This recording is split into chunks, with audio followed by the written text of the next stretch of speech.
देवेंद्र फडणवीस यांनी शरद पवारांना फटकारलंय। कधीही मंदिरामध्ये जात नाही तसं म्हणणारे पवार सुद्धा मंदिरामध्ये जायला लागले असा टोला त्यांनी लगावलाय।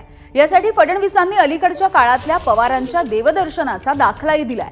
साधू संत एकत्रित व्हायला लागले आणि त्याचा हा परिणाम असल्याचं फडणवीस म्हणाले।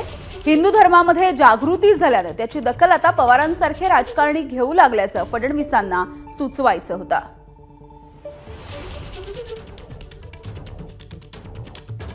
आमच्या हिंदू समाजातली जागृती सुरू झाली आणि सर्व संतांना वाटलं काहीतरी चुकतंय, आपल्यावर आघात होतोय, म्हणून संत एकत्रित व्हायला लागले।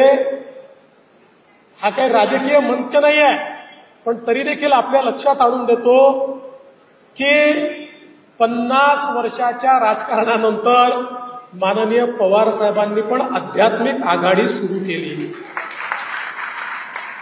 ही ताकद तुमची आहे, ती आमची नाहीये।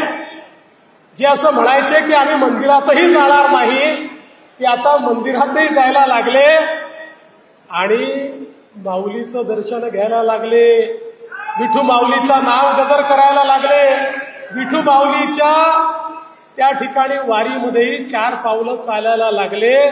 हा परिणाम तुमच्या संघटित शक्तीचा आहे। एबीपी माझा, उघडा डोळे बघा नीट।